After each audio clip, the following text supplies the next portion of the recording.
মৰমৰ ছাত্ৰ ছাত্ৰীসকল নৱম শ্ৰেণীৰ বিজ্ঞান বিষয়ৰ অষ্টম পাঠ গতি আৰু এই পাঠটোৰ পৰা এটা বিশেষ শিক্ষণীয় বিষয় লৈ আজি মই ভিডিঅ' কৰিবলৈ লৈছো। ইয়াত শিক্ষণীয় বিষয়টো হ'ল লৈখিক পদ্ধতিৰে গতিৰ সমীকৰণ। ইয়াত মই প্ৰথমে মোৰ পৰিচয়টো দি লৈছো। মই প্ৰতিমা গোহাঁই বাল্য ভৱন হাইস্কুল যোৰহাটৰ সহ শিক্ষয়িত্ৰী। ছাত্ৰ ছাত্ৰীসকল তোমালোকে এই পাঠটো ইতিমধ্যে যথেষ্টখিনি আগবাঢ়িছা বোধহয়। যিহেতু মই এই পাঠটোৰ একেবাৰে শেষৰ অংশটোহে এতিয়া আমি আলোচনা কৰিবলৈ লৈছোঁ, গতিকে মই ভাবিছোঁ তোমালোকে নিশ্চয় ত্বৰণ, দ্ৰুতি, বেগ এইবিলাকৰ বিষয়ে ভালদৰে অৱগত হৈছা। গতিকে ইয়াত আমি সমীকৰণকেইটা কেনেদৰে উলিয়াব পাৰি সেইটো চাম। সমীকৰণকেইটা হ'ল v = u + at, s = ut + ½ at square আৰু 3 নম্বৰটো হ'ল v² = u² + twice as। এতিয়া আমি সমীকৰণকেইটা উলিওৱাৰ আগতে এটা গ্ৰাফ আমি জানিব লাগিব, যিহেতু গ্ৰাফৰ সহায়তহে আমি এই সমীকৰণকেইটা উলিয়াম। গতিকে এতিয়া আমি প্ৰথমতে গ্ৰাফডাল চাওঁচোন। ইয়াত গ্ৰাফটোত ইউ আদি বেগেৰে এটা গতিশীল বস্তুৱে টি সময়ত সুষম ত্বৰণেৰে গতি কৰি কেনেদৰে এটা নতুন অৱস্থান পাইছে এইটো দেখুওৱা হৈছে। তাৰ বাবে আমি কি কৰিছোঁ, OX আৰু OY অক্ষ দুডালৰ OX অক্ষত সময় লৈছোঁ আৰু OY দিশত আমি কি লৈছোঁ, বেগ। তাৰমানে এইটো হ'ল বেগ সময় লেখ। তোমালোকে জানা যে সুষম ত্বৰণেৰে গতি কৰিলে এই লেখডাল সদায় এডাল সৰল ৰেখা হ'ব। যিহেতু ইউ আদি বেগেৰে গতি কৰিছে বুলি আমি ইয়াত ক'বলৈ যাম, সেইকাৰণে ওৰ পৰা গতিশীল বস্তুটোৰ গতি কৰাটো দেখুওৱা হোৱা নাই। এই বিন্দুৰ পৰা বস্তুটোৱে ধৰা গতি কৰিছে। গতিকে এই বিন্দুৰ পৰা গতি কৰি টি সময়ৰ পাছত ই অৱস্থান লাভ কৰিছে বি। গতিকে এ বি এডাল সৰল ৰেখা। ইয়াত OA হ'ল ইউ। গতিকে আমি কি কৰিম এতিয়া, এ বিন্দুৰ পৰা এইফালে BC সংযোগ কৰা লাইনডালত ডি বিন্দু দি AD সংযোগ কৰিম, আকৌ BE সংযোগ কৰিম। কিন্তু এই এটাই কিডাল তিনিওডাল ৰেখা কি হ'ব লাগিব, OXৰ সমান্তৰাল হ'ব লাগিব, সময় অক্ষৰ সমান্তৰাল। দেখিছা এইডাল সমান্তৰাল হৈছে, এইডালো সমান্তৰাল। এতিয়া আমি ইয়াত চাম BCয়ে কি দেখুৱাব, V। BCয়ে বুজাব V আৰু OA যেনেকৈ ইউ বুজাইছে CDয়েও ইউৱে বুজাব। গতিকে আমি চাম এতিয়া BC প্ৰথম সমীকৰণটো আমি উলিয়াবলৈ গৈছোঁ, v = u + at। ইয়াত আমি উলিয়াবৰ কাৰণে প্ৰথম চাম গ্ৰাফত BC = BD + DC, হয়নে? BD + DC। BC মানে আমি কি লৈছোঁ, V = BD + DC মান আছে ইউ। বুজিছানে? therefore BD = কি হ'বগে, V - u। হয়নে? এতিয়া আমি ত্বৰণৰ যিটো সংজ্ঞা তালৈ আহিম। ত্বৰণ তাক এৰে সূচনা কৰা হয়। তোমালোকে পাই আহিছা ত্বৰণৰ সংজ্ঞা হ'ল বেগৰ পৰিৱৰ্তন ডিভাইডেড বাই অতিবাহিত সময় কিমান সময়ত বেগৰ পৰিৱৰ্তন হৈছে গতিকে বেগৰ পৰিৱৰ্তনটো আমাক ইয়াত কিহে দেখুৱাইছে bd এ দেখুৱাইছে হয়নে bd সময়টো কিহে দেখুৱাইছে কিমান সময়ত হৈছে t সময়ত হয়নে কিন্তু bd ৰ মান আমি আগত উলিয়াই থৈছো কি উলিয়াই থৈছো v - u divided by t গতিকে a is equal to হলকে v - u divided by t এতিয়া যদি আমি ক্রস মাল্টিপ্লিকেশন কৰো v - u is equal to hobo at which implies v is equal to u plus at so আমাৰ প্ৰথম সমীকৰণটো আমি ধুনিয়াকৈ উলিয়াব পাৰিলো গ্ৰাফৰ সহায়ত নহনে এবাৰ আমি দ্বিতীয় সমীকৰণটো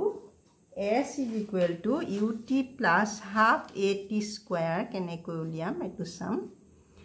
s is equal to ut plus half at square ছাত্ৰ ছাত্ৰী সকল তোমালকে জানা বা কিতাপত তোমালকে এই বিষয়ে আগৰ গ্ৰাফ বিলাকত দেখিছা যে এই গ্ৰাফডালে তলৰ যিমান অংশ আগুৰি আছে সেই আগুৰি থকা অংশৰ কালিয়ে হল অতিক্ৰম কৰা দূৰত্ব কি হ'ব OABC ৰ কালি OABC ৰ কালি এতিয়া OABC ৰ কালি উলিয়াবলৈ যাওঁতে আমি দেখিছো যে দুটা অংশ আছে ইয়াত এটা আয়ত ক্ষেত্ৰ আৰু এটা ত্ৰিভুজ আছে নে দুটা আছে গতিকে আমি ভাগ কৰি পেলাও আয়তটো OADC আয়তৰ কালি এটো আমি ইয়াত আয়তৰ চিনটো দিছো আয়ত OADC ৰ কালি প্লাস ABAD ত্ৰিভুজটোৰ কালি ত্ৰিভুজ BAD ৰ কালি হয়নে BAD ৰ কালি এতিয়া আয়তৰ কালি তোমালকে জানা দিশ পূৰণ প্ৰস্থ গতিকে দিশ যদি আমাৰ OC হয় প্ৰস্থ হ'ব DC হয়নে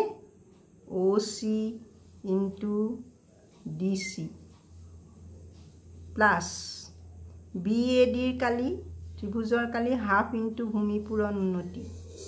হাফ into ভূমি কি হ'ব AD উন্নতি হ'ব BD হয়নে এতিয়া OC মানে তোমালকে দেখিছা OC মানে T আৰু DC মানে হল U OA মানে U গতিকে DC মানেও U প্লাস হাফ AD কি হ'ব T OC সমান্তৰাল গতিকে আৰু একে সমান বিপৰীত বাহু নহয় জানো গতিকে AD মানেও হ'ব T এতিয়া BD ৰ মানটো আমাৰ ইয়াত আমি কেনেকৈ বহাম এটো চাই লওঁ চাবা BD মানে UT plus half এতিয়া BD মানটো আমি উলিয়াবলৈ হলে আমি দেখিছো আগতে আমি আগৰ যেটো সমীকৰণ আছিলে আমি v = u plus at যেতিয়া বহাইছিলো আমি পাইছিলো ত্বৰণ a = কি হয় bd মানে বেগৰ পৰিৱৰ্তন ডিভাইডেড বাই t পাইছিল নে এইটো পাইছিল নে bd বাই t গতিকে ইয়াত আমি bd ঠাইত কি বহাব পাৰো at বহাব পাৰো নে পাৰো নিশ্চয় পাৰো into t into bd ঠাইত আমি কি বহালো at হলনে তেতিয়া চাবা s is equal to ut plus half at square সোয়া আমাৰ দ্বিতীয় সমীকৰণটো s is equal to ut plus half at square ধুনীয়াকৈ মিলি গ'ল নহয়নে এতিয়া আমি ইয়াৰ পিছৰ তৃতীয় সমীকৰণটো v square is equal to u square plus twice as এই তৃতীয় সমীকৰণটো আমি উলিয়াবলৈ চাম u square plus twice as ইয়াতো তোমালোকে দেখিছা s আছে অৰ্থাৎ অতিক্ৰম কৰা দূৰত্ব আছে গতিকে আমি ইয়াতো সেই অতিক্ৰম কৰা দূৰত্ব উলিয়াবলৈ লাগিব অতিক্ৰম কৰা দূৰত্ব